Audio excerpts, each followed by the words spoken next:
योगी आदित्यनाथ जी के नेतृत्व में लड़ रहे थे जब आप सांसद थे। आपने सड़कों लेकिन जो काम जब होना होता है और जिसके हाथ से होना होता है वो काम, वो विवादित स्थल मुकदमों में फंसा रहा। लेकिन हम गर्व के भव्य सभागार और प्रेक्षागृह इस पूरे पूर्वांचल को, मैं इसे सिर्फ गोरखपुर की संपत्ति नहीं कहूंगा, मिल ही ना पाया होता। गीता में एक श्लोक है, वेदन कश्चन।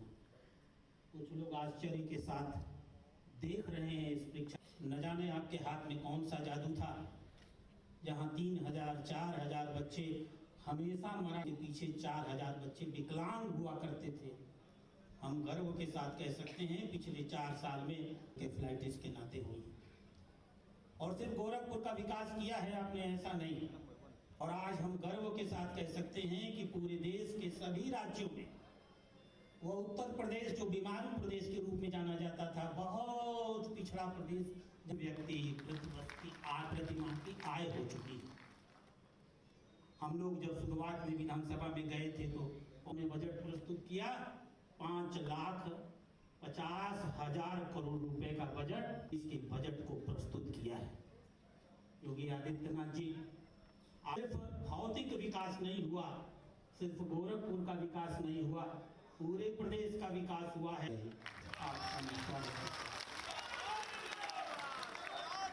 बहुत धन्यवाद डॉक्टर राजेंद्र दास अग्रवाल जी इस स्वागत उद्बोधन के लिए। और आमंत्रण अब कलाकार कला की भाषा में पूज्य महाराज जी इस समस्त कलाकार बंधु, सुना हो, समस्त कलाकार बंधु जितना भी हमरे बिरादरी बाड़े में जा, हर विधा के उस समस्त हजारों जो गोरखपुर पूर्वांचल में कलाकार बिरादरी बा, उनकी ओर से हम हमारे पूज्य महाराज जी के गोड़ छू के प्रणाम।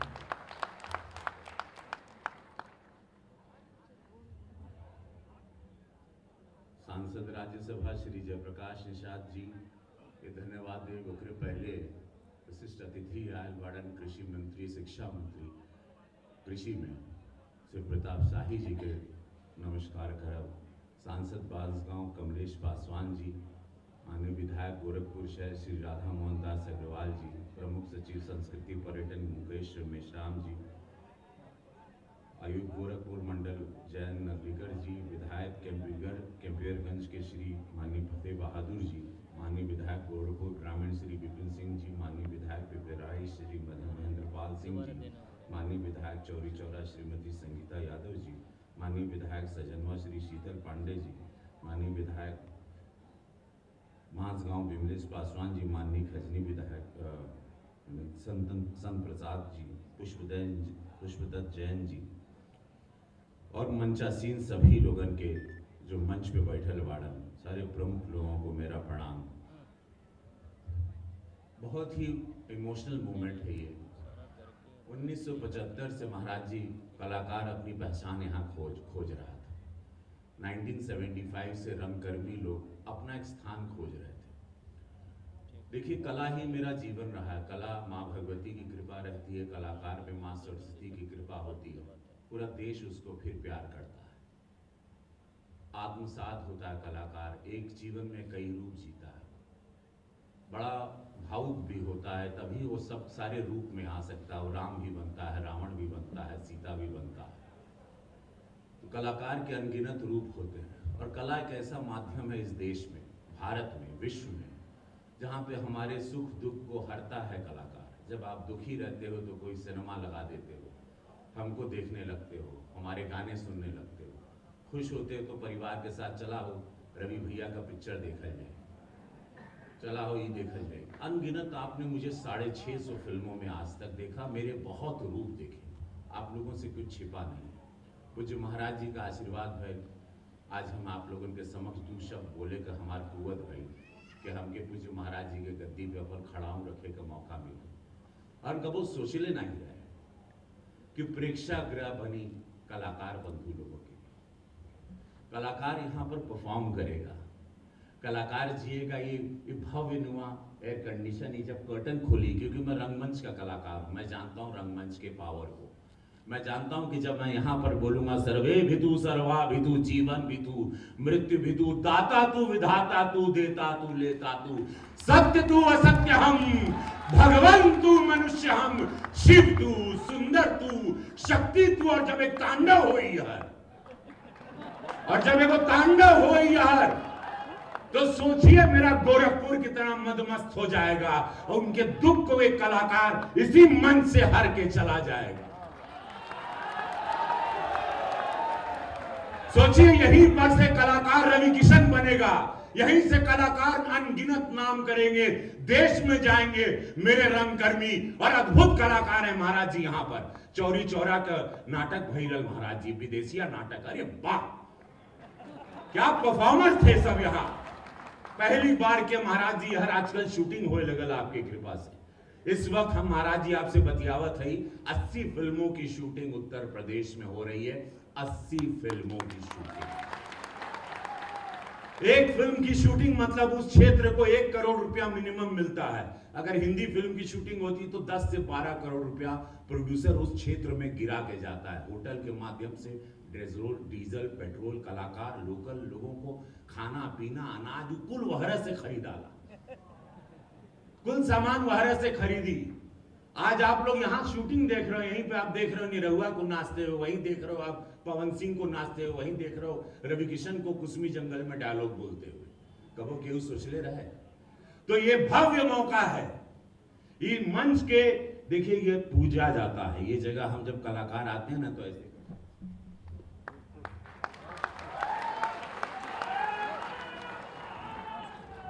इस जगह के समझ लिया बाबू, जितने भी सुन रहे हो मेरे, जितना भी मेरा बिरादरी है, इस जगह को ये पवित्र है, ये हवन कुंड है। इसको आप लोग साधना, यहां से कुछ बन के जाना, तब पूज्य महाराज जी के भी आनंद आई कि आए और अपने जीवित जीवन को आप लोग मोक्ष की तरफ ले जाओगे। जब एक कलाकार बनता है, क्योंकि कलाकार अमर होता है, उसकी मृत्यु नहीं होती, कलाकार सिर्फ देह छोड़ता है। तो जान लिया कि ये जगह से आप लोगों को नाम कमाना है, अपने पिता का, माता का, जिला का, जवार का, गोरखपुर का, उत्तर प्रदेश का, और यहां से भव्य नाम करके सिनेमा इंडस्ट्री में, कला मंच में, रंगमंच में छा जाना है। इस जगह को 1-1 करोड़ों रुपया लगा है। इसको साध लोग, पूज्य महाराज जी ने आदेश भी दिया कि एक ज्यादा फीस रंगकर्मियों लोगों के ना लगी। पूज्य महाराज जी तक बात पहुंचल गई तो बोले नहीं, रंगकर्मियों के लिए नहीं, होकर मापदंड महाराज जी तय करी हैं। तो वो भी आप लोग अपने जो माथे पे आप लोग के शिकन दिख रहा है कि ये बहुत पैसा लगी हो यार नाटक करे में, वो भी महाराज जी होकर भी ऑप्शन निकाला तड़न, वो खबर पहुंच गई है। बस यही कहूंगा, मेरे जितनी कलाकार हैं हर विधा के, संगीत में आए हैं, म्यूजिशियन हैं, ये हैं, आप लोग ये आत्मनिर्भर भारत की ओर बढ़ने का एक बहुत बड़ा एक नया रोजगार है कला जीवन। कला क्षेत्र से भी बहुत पैसा कमाया जा सकता है, परिवार चलाया जा सकता है, नाम किया जा सकता है। तो कला को एक फिल्म इंडस्ट्री की तरह लीजिएगा, ये इंडस्ट्री है।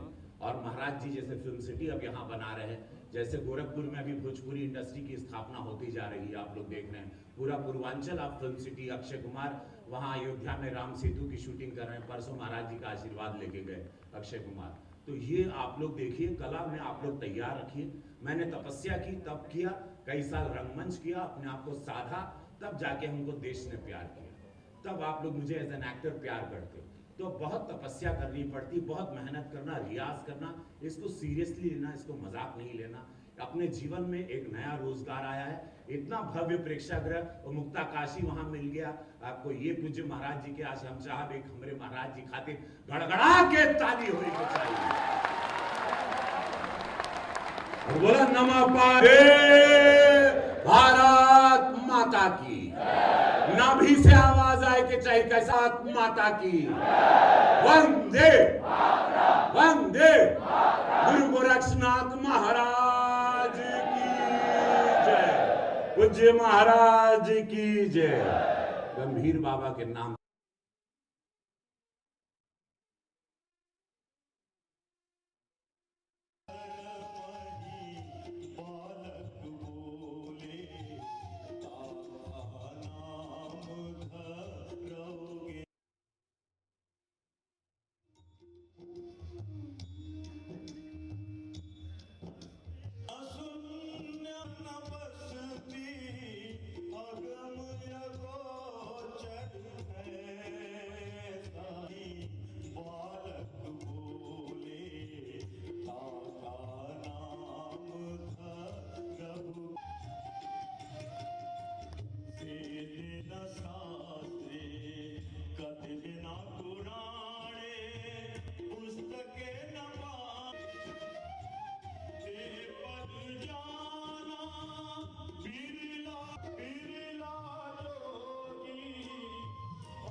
पुस्तिका का लोकार्पण।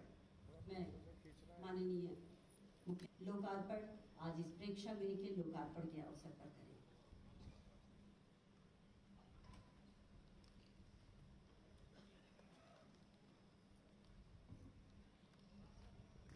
ये अवसर है संस्कृति विभाग की इस पुस्तिका के लोकार्पण का। हर क्षेत्र में विकास हो रहा। संस्कृति कर्मियों के लिए एक मंच मिले। पिछले 4 दशक से ये मांग यहाँ के कलाकारों के द्वारा, संस्कृति कर्मियों के द्वारा और गोरखपुर में किसी भी प्रकार की कोई महत्वपूर्ण संगोष्ठी या आयोजन हो सके, इसकी मांग लगातार होती थी। गोरखपुर के एक सांसद के रूप में 1998 से लेकर के 2017 तक इस मांग का सामना मुझे भी करना पड़ता था और फिर उसे संसद में या उचित मंच पर उठाने का मैं प्रयास भी करता था। आज मुझे प्रसन्नता है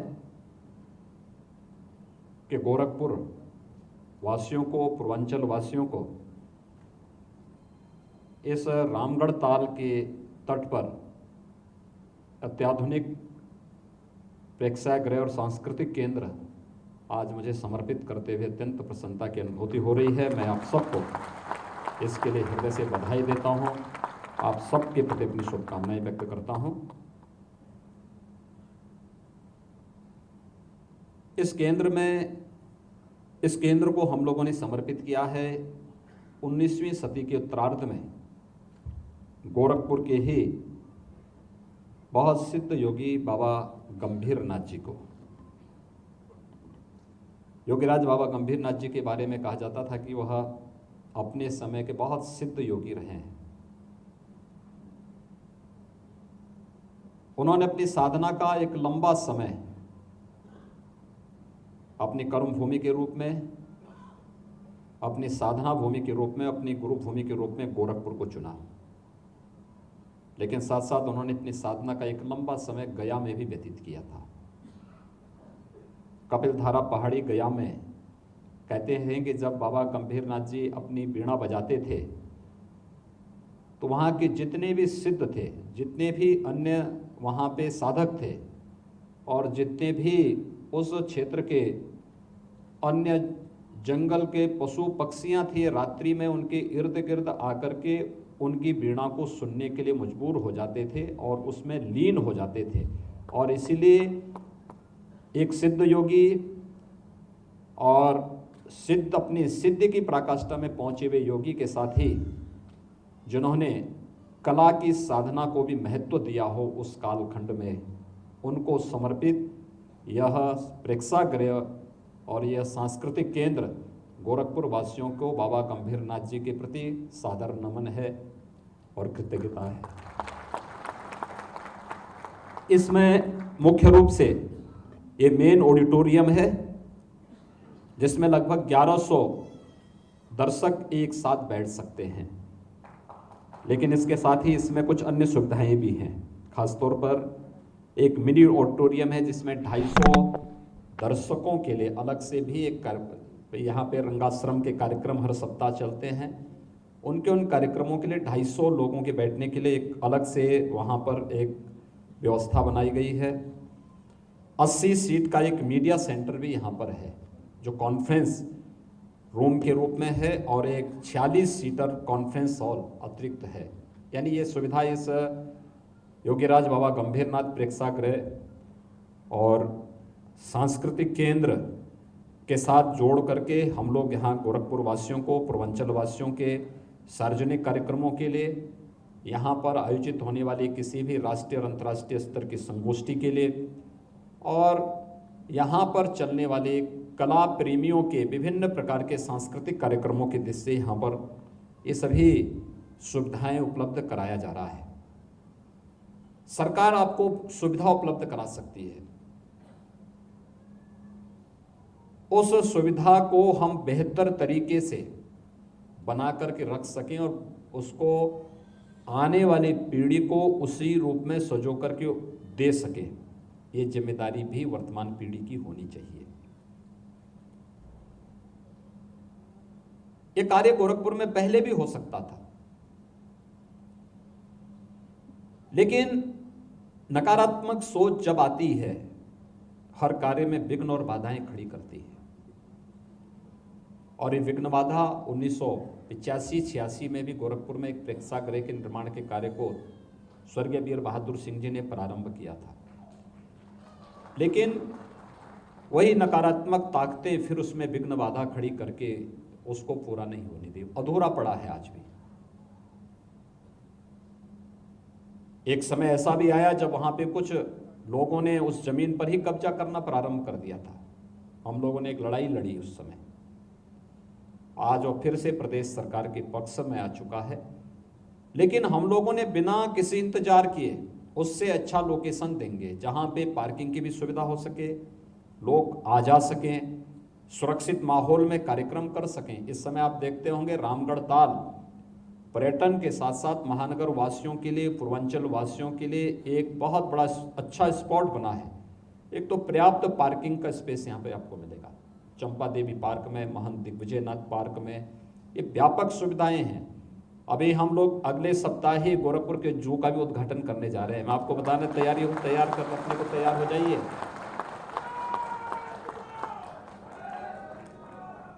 एक बड़ा कार्यक्रम के साथ आखिर ये सुविधाएं मिलनी क्यों नहीं चाहिए? मनोरंजन के साथ साथ ज्ञानवर्धन के भी केंद्र बिंदु बनना चाहिए। और इन्हीं सब कार्यों को लेकर के यह एक अभियान प्रारंभ हुआ है। हमारा दायित्व बनता है कि हम विकास के कार्यों के साथ एक सकारात्मक दृष्टि से आगे बढ़ें। अगर प्रधानमंत्री जी ने सकारात्मक भाव के साथ विकास के कार्यों को नहीं लिया होता तो क्या गोरखपुर का बंद कारखाना फिर से चलने की स्थिति में आता? एक नया कारखाना स्थापित हो रहा है। हमारा प्रयास है कि जुलाई तक उसको पूरा करने के बाद वहां पर फिर से गोरखपुर की पहचान के रूप में गोरखपुर का फर्टिलाइजर कारखाना एक बार फिर से रोजगार का भी और किसानों की आमदनी को भी कई गुना बढ़ाने में सहायक हो सके, इस दिशा से कार्यक्रम प्रारंभ हो रहा है। कोई सोचता था गोरखपुर में बीआरडी मेडिकल कॉलेज तो जर्जर था ही, और एक समय तो ऐसी भी स्थिति आई थी जैसे पूर्वांचल की चीनी मिलें और प्रदेश की चीनी मिलों को पिछली सरकारों ने बंद किया था। यह भी कोशिश की गई थी कि बीआरडी मेडिकल कॉलेज को भी बेच दिया जाए। हम लोगों ने बेचा नहीं, बीआरडी मेडिकल कॉलेज को भी पुनरुद्धार किया, उसकी सेवाओं को भी अच्छा किया। आज वहां पर भी सुपर स्पेशलिटी का एक विंग बन चुका है और बाल संस्थान भी बनकर के तैयार है। लेकिन इससे पहले कि वे सेवाएं दें, हम लोगों ने इंसेफ्लाइटिस की समस्या का ही समाधान निकाल दिया है।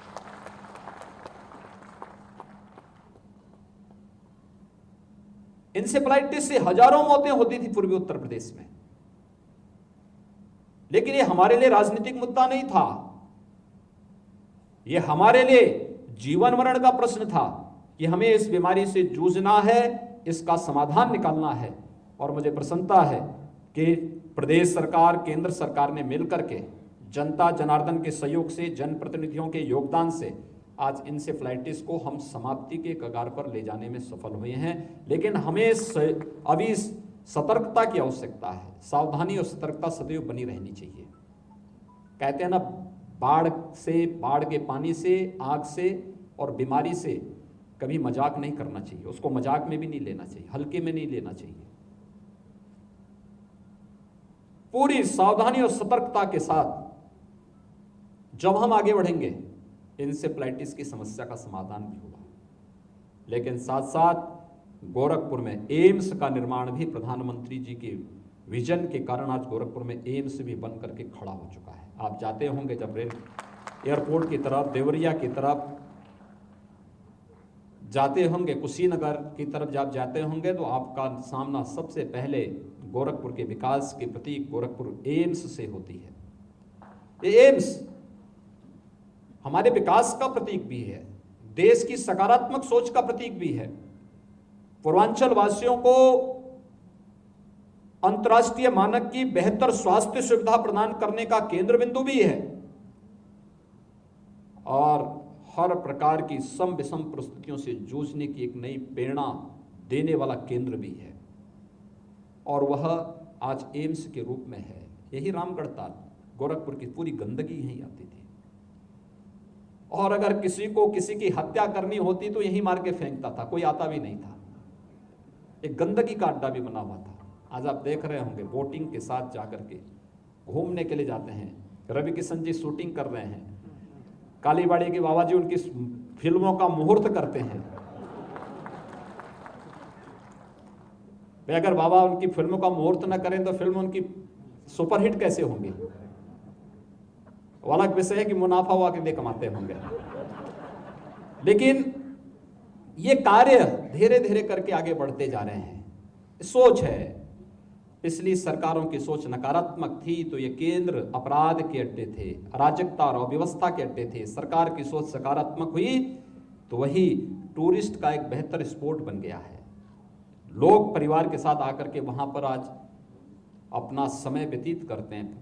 जो समय बचता है वहां पे मनोरंजन के साथ साथ ज्ञानवर्धन की अनेक ऐसी चीजें आ रही हैं जो हर एक व्यक्ति को अपनी ओर आकर्षित करता है। वाटर स्पोर्ट्स का एक बहुत अच्छा सेंटर हम यहां पर दे रहे हैं।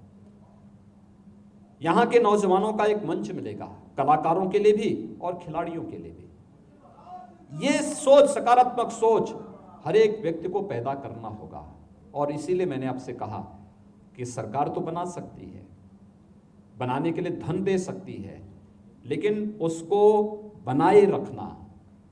फिर ये नहीं होना चाहिए कि जैसे कोई चीज बन गई तो उसको हम लोग सरकारी चीज मान करके फिर उसको भगवान भरोसे छोड़ दें।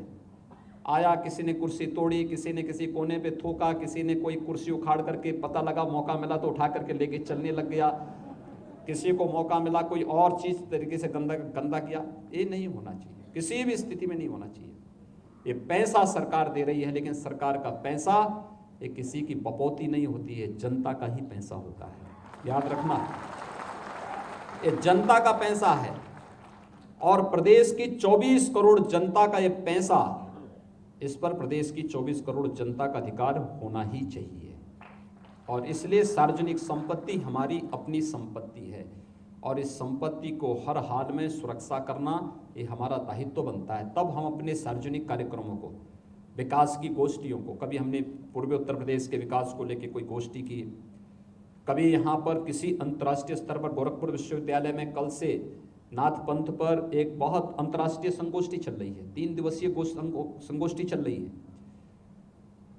देश से भी तमाम विद्वान आए हैं और दुनिया के भी तमाम विद्वान उसके साथ जुड़े हैं। आप सोचिए ना, ब्रिटेन की लाइब्रेरी में भी वे सभी चित्र मिल रहे हैं जो भारत के अंदर, जिनको हम ढूंढते रहे हैं बहुत वर्षों से। कल मुझे बहुत सारे ऐसे चित्र वहां देखने को मिले जिनको हम लोगों को, मैं बहुत दिनों से देख रहा था कि आखिर कहां मिलेंगे, ब्रिटेन की लाइब्रेरी में मिले।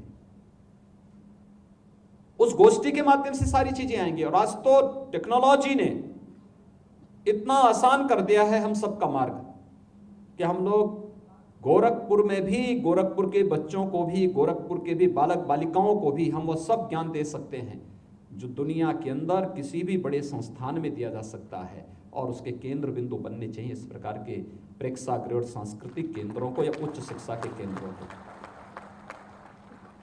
हम लोगों ने इसीलिए गोरखपुर के या प्रदेश के बच्चों के लिए अभ्युदय कोचिंग सेंटर भी शुरू किया है। क्यों गोरखपुर या प्रदेश का कोई बच्चा बाहर जाएगा कोचिंग के लिए?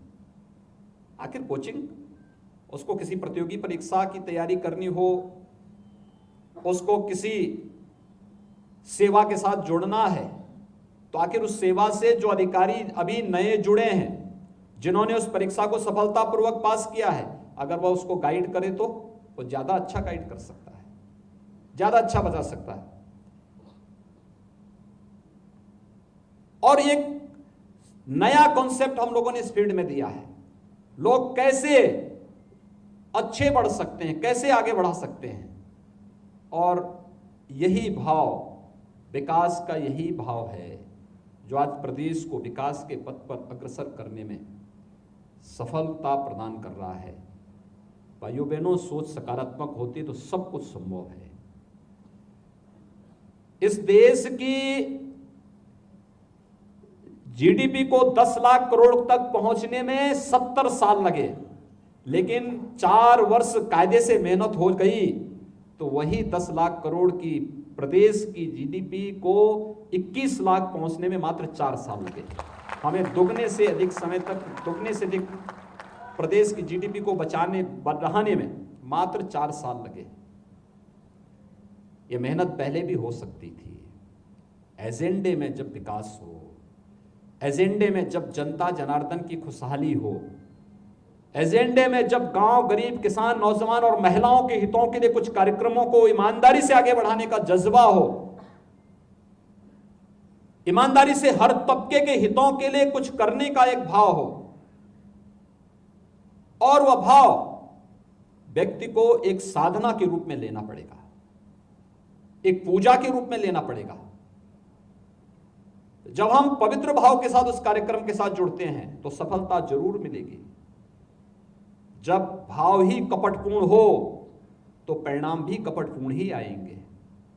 जब भाव साधना से पूर्ण हो, पवित्रता से परिपूर्ण हो, तो उस पवित्रता से परिपूर्ण भाव के परिणाम भी पवित्रता के साथ बहुत आशावर्धक और सकारात्मक होते हैं। और ये सकारात्मक परिणाम आज प्रदेश के अंदर जो आ रहे हैं, ये उसी की परिणति है। जो पिछले 4 वर्ष के अंदर हर एक व्यक्ति ने, हर एक मंत्री ने, हर एक जनप्रतिनिधि ने, हर एक प्रशासनिक अधिकारी ने, हर एक तबके के लोगों ने, किसान ने, नौजवान ने, कलाकार ने, हर एक तबके के लोगों ने अपने अपने फील्ड में मेहनत करके दिखाया है। उसका परिणाम हमारे सामने आया है और पहचान उसी रूप में आगे बढ़ाने का काम किया गया है। मैं धन्यवाद दूंगा श्री राकेश श्रीवास्तव जी को, जिन्होंने गोरखवाणी को एक स्वर दिया है। याद रखना, गोरखवाणी का स्वर मैं इसलिए कह रहा हूं, हिंदी की पहली डी.लिट की उपाधि गोरखवाणी में डॉक्टर पीताम्बर दत्त बड़थवाल को मिली थी। गोरखवाणी पे ही मिली थी हिंदी की पहली डी.लिट की उपाधि। और चर्चित दार्शनिक रजनीश ने अपने जितने भी प्रवचन दिए हैं, प्रवचन का पहली जो शब्दी उनकी होती थी वो गोरखवाणी की होती थी। कभी उनके उपदेशों को सुनिए तो। गोरखवाणी से शुरू करते हैं। गोरखवाणी की एक एक शब्दी में, एक एक साखी में पूरे ग्रंथ समाये हुए हैं। जीवन का पूरा सार उसके अंदर निहित है। व्यक्ति के सर्वांगीण विकास का भाव उसके अंदर निहित है। और वह भाव जो गोरखपुर की पहचान है, क्योंकि गोरखपुर, गोरखपीठ गोरखपुर ही नहीं बल्कि नाथ संप्रदाय का तो देश का सबसे प्रमुख केंद्र है। और वह गोरखवाणी की, यानी महायोगी गुरु गोरक्षनाथ की वह वाणी देश और दुनिया के अंदर गोरखपुर से गूंजी है, गोरखपुर से गई है। कल मेरे पास एक सज्जन आए थे जो यहां पे अंतर्राष्ट्रीय संगोष्ठी चल रही है। उन्होंने कहा साहब गोरखवाणी का मैंने अंग्रेजी में उसका वो किया है, अनुवाद किया है, और इतना जो है उसकी डिमांड हो रही है, लोग जानना चाहते हैं। और आदरणीय प्रधानमंत्री जी ने जब योग को वैश्विक मंच पर मान्यता दिलाई, 21 जून की थी जब विश्व योग दिवस के रूप में प्रसिद्ध हुई, तो योग के बारे में लोगों को जानने की जिज्ञासा पैदा हुई। तो योग के बारे में, क्रियात्मक योग है क्या, हठ योग है क्या, राजयोग है क्या, योग के इन भावों को जानने का जो एक लोगों की जिज्ञासा थी, जब उनको जाकर कहीं उसके सही और संतोषजनक, आत्मा को संतुष्टि देने वाले कोई परिणाम कहीं से प्राप्त हुए हैं, तो उसमें महायोगी गुरु गोरक्षनाथ और नाथ योगियों की साधना से वो प्राप्त हुए हैं। यह केंद्र यहां के कलाकारों के लिए, गोरखपुर के रंगकर्मियों के लिए, संस्कृति कर्मियों के लिए और गोरखपुर के पूर्वी उत्तर प्रदेश के विकास का एक माध्यम बने।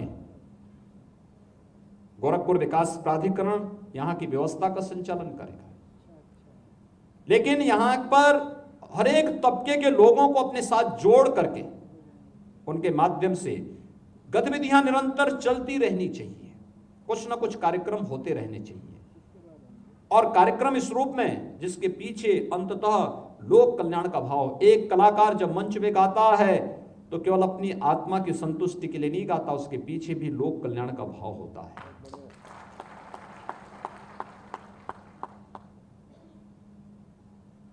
एक व्यापारी जब अपने व्यवसाय को करता है तो वह केवल अपने व्यवसाय की उन्नति के लिए काम नहीं करता है, उसके पीछे लोक कल्याण और राष्ट्र कल्याण भी होता है। एक किसान जब अपने खेत में मेहनत करता है तो उसकी मेहनत केवल खेती तक सीमित नहीं होती है, अपनी आमदनी को बढ़ाने तक सीमित नहीं होती है, बल्कि उसके पीछे आमदनी के साथ साथ लोक कल्याण और राष्ट्र कल्याण उसके मन में पहले से होता है कि नहीं, मैं जब मेहनत करूंगा मेरे जीवन में खुशहाली आएगी, तो खुशहाली समाज और राष्ट्र की खुशहाली बनेगी। एक युवा जब मेहनत करता है तो केवल अपनी सफलता का मार्ग प्रशस्त नहीं करता, समाज की सफलता का, राष्ट्र की सफलता का मार्ग भी अपने साथ प्रशस्त करता है। एक मजदूर जब मेहनत करता है, एक श्रमिक जब मेहनत करता है, अपना पसीना बहाता है, तो उसकी वो मेहनत, उसका वो परिश्रम केवल उसकी आमदनी के लिए नहीं होता है, बल्कि राष्ट्र निर्माण की नींव को खड़ा करने के लिए होता है। और ये जो निर्माण की इकाई हर एक में जुड़ी हुई है, लोक कल्याण का भाव, राष्ट्र कल्याण का भाव हर एक स्तर पर जुड़ा हुआ है, इसके साथ हम सभी को जुड़ना होगा। यही तो भाव है जो हम सबको एक भारत श्रेष्ठ भारत की उस पवित्र भाव के साथ जोड़ता है जो प्रधानमंत्री मोदी जी ने इस देश को एक विजन दिया है। उस विजन के साथ जुड़ने की आवश्यकता है। और इसीलिए मैं आप सबसे कह रहा था कि आपकी जो वर्षों से तमन्ना थी, मैं जब 1998 में सांसद बना था तो रंगाश्रम ने मुझसे यही बात कही थी कि हमारा प्रेक्षागृह का क्या होगा। बरगद के पेड़ के नीचे वे लोग अपना नाट्य श्रृंखला करते थे, हर शनिवार को उनकी वो नाटक श्रृंखला चलती थी वहां पे। पता नहीं इस समय भी कर रहे हैं कि नहीं कर रहे हैं, लेकिन बरगद के पेड़ के नीचे उनका वह कार्यक्रम निरंतर चलता था। सर्दी हो, गर्मी हो, बरसात हो, वे करते थे। कभी मुंशी प्रेमचंद की उपन्यास पर आधारित किसी एक विषय को लेकर के, कभी किसी अन्य विषय को लेकर के, कभी समसामयिक विषयों को लेकर के उनके द्वारा नाट्य श्रृंखला की एक लंबी श्रृंखला खड़ी की गई। आज उनकी साधना फलीभूत हुई है। मैं रंगाश्रम परिवार को हृदय से बधाई देता हूँ, शुभकामनाएं देता हूँ और विश्वास करता हूँ कि वे लोग अपने कुछ अच्छे नाटक तैयार करें, यहाँ पे मंचन करें, अच्छा होगा। आज तो हमने सांसद भी एक कलाकार आपको दे दिया है। हाँ, कला का सम्मान होना चाहिए और मिलकर के उस कार्यक्रम को, उस विधा को आगे बढ़ाने की आवश्यकता है। इसमें बहुत कुछ छुपा हुआ है। एक साधना तो है ही, लेकिन इसके पीछे संस्कृति भी निहित है। ये लोग जो लोक कलाकार हैं, लोक कथा है, लोक परंपराएं हैं, लोक संस्कृति है, यह पहचान भी इसके अंदर निहित है। समाज में जागरूकता का बहुत बड़ा कार्य खड़ा कर सकते हैं। समाज जागरण का एक बहुत बड़ा माध्यम भी बन सकता है। और आज ये प्रेक्षागृह जो गोरखपुर की दशकों से मांग थी, आज ये आपको प्राप्त हो रहा है। योगीराज बाबा गंभीरनाथ जी के नाम पर मिल रहा है। बाबा गंभीरनाथ जी के बारे में कभी आप पढ़िए जरूर। आदर्श योगी, गोरखनाथ मंदिर में एक पुस्तक निकलती है आदर्श योगी के नाम पे। बाबा की सिद्धियों की चर्चा और देख करके आपको बिल्कुल आत्मिक संतुष्टि देने वाला भाव वहां से जागृत हो पड़ेगा। आपको भी विश्वास होगा कि 19वीं सदी के उत्तरार्ध में एक ऐसा योगी गोरखपुर में, जिन्होंने एक लंबे समय तक गोरखपुर में व्यतीत किया हो और गोरखपुर के गोरखनाथ मंदिर में ही उनका अंतिम समय समाधि के रूप में गोरखनाथ मंदिर में उन्होंने ली हो और गोरखपुर की पहचान बनी हो। देश के तमाम सिद्ध संतों ने जिनके बारे में बात कही हो, 19वीं सदी के उत्तरार्ध में जिनके बारे में भाव रहा हो कि हिमालय की तलहटी में इससे बड़ा सिद्ध योगी दूसरा नहीं, जिसमें सृष्टि के लय प्रलय दोनों की क्षमता मौजूद है, और केवल बाबा गंभीरनाथ थे। और योगीराज बाबा गंभीरनाथ जी को समर्पित गोरखपुर वासियों की तरफ से श्रद्धांजलि के रूप में, नमन के रूप में ये प्रेक्षागृह और सांस्कृतिक केंद्र आज हम लोग यहाँ पर समर्पित कर रहे हैं। मैं इस अवसर पर यहाँ पर पर्यटन और संस्कृति विभाग के साथ ही कार्यदायी संस्था स्वाभाविक रूप से लोकार्पण का कार्यक्रम संपन्न हुआ है, लेकिन फिर भी देखेंगे एक बार दो बार अगले कुछ दिनों तक कार्यक्रम भी यहाँ चले और कार्यक्रमों को चलने के साथ ही प्रयास होना चाहिए कि अलग अलग विधाओं के कुछ कार्यक्रमों के लिए कुछ समय यहाँ पर हमें आगे बढ़ाने चाहिए, कुछ दिन रखने चाहिए, बाद में उसकी एक व्यवस्था बनाएं। जैसे संगीत कला अकादमी किसी दिन कोई कार्यक्रम करे, किसी दिन रंगाश्रम को कोई मंच दीजिए, किसी दिन किसी को और को दीजिए, अलग अलग कलाकारों को, लोकल कलाकारों को एक बार इस मंच को दे करके उनको माध्यम से उस कला की अभिव्यक्ति और लोग आए उस कार्यक्रम में, लोग जुटे एक बार, और फिर व्यवस्था कैसे, सिस्टम को कैसे आगे बढ़ाना है उसको भी इसके साथ जोड़ा जाएगा। आवश्यकता पड़ती तो पर्यटन और संस्कृति विभाग उसको जीडीए के साथ मिलकर के उसके लिए कोई कॉर्पस फंड बनाए जो उसकी खर्चे को भी आगे बढ़ाते रहे और उस कार्यक्रम को निरंतरता एक देती रहे, जिससे यहाँ पर हर प्रकार के कार्यक्रम, हर प्रकार की विधा के कार्यक्रम चलते रहें और ये जीवंतता इसमें बनी रहे। इस जीवंतता को बनाए रखने यहाँ पर कुछ अच्छी गोष्ठियाँ होनी चाहिए विकास से संबंधित। कभी मीडिया के लोग इसमें गोष्ठी करें, कभी समाज के प्रबुद्ध जनों के द्वारा अलग अलग विषयों को लेकर के कार्यक्रम होने चाहिए, कभी किसानों को लेकर, कभी श्रमिकों को लेकर, कभी जनप्रतिनिधियों को लेकर के भी होना चाहिए। जनप्रतिनिधि ग्राम प्रधान से लेकर के सांसद तक, हमारे सभी प्रकार के जनप्रतिनिधि मिलकर के क्यों नहीं हम विचार कर सकते हैं अपने गोरखपुर के बारे में, क्यों नहीं हम विचार कर सकते हैं गोरखपुर महानगर के बारे में, क्यों नहीं हम सकारात्मक भाव के साथ एक मंच पर दलीय सीमाओं से ऊपर उठ करके कार्य कर सकते हैं। ये भाव आना ही चाहिए और उस भाव का एक मंच देने का कार्य इस अत्याधुनिक प्रेक्षागृह और इस सांस्कृतिक केंद्र को करना चाहिए।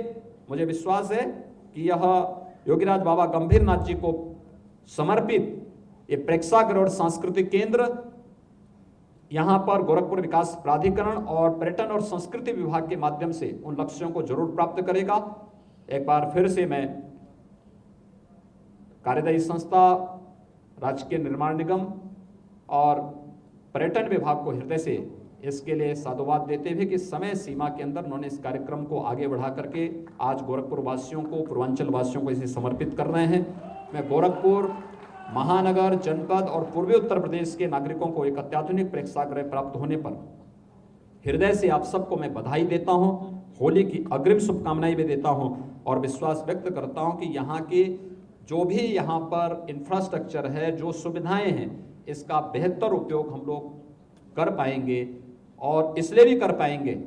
ये प्रधानमंत्री जी ने आगामी 75 सप्ताह का समय आजादी के अमृत महोत्सव के रूप में मनाने के लिए देशवासियों से अपील की है और मैं गोरखपुर के कलाकारों से और गोरखपुर के सभी जनप्रतिनिधियों से, समाज के अलग अलग तबके से जुड़े हुए सभी नागरिकों से भी मैं अपील करूंगा कि हमारा प्रयास होना चाहिए कि आज़ादी की लड़ाई में योगदान देने वाले अलग अलग उन महान क्रांतिकारियों से, क्रांतिकारियों के जीवन पर आधारित नाट्य श्रृंखला खड़ी होनी चाहिए। कहीं बंधु सिंह के नाम पर, कहीं पे पंडित राम प्रसाद बिस्मिल के नाम पर, शहीद अस्फाउल्लाह खां के नाम पर, ठाकुर रोशन सिंह के नाम पर, या उन सभी क्रांतिकारियों के नाम पर चोरी चोरा की घटना, डोहरिया की घटना या अन्य जो तमाम प्रकार के कार्यक्रम हुए हैं, उन पर नाट्य श्रृंखला का भी आयोजन हो और उसको मंच इस प्रेक्षागृह के माध्यम से मिलना चाहिए।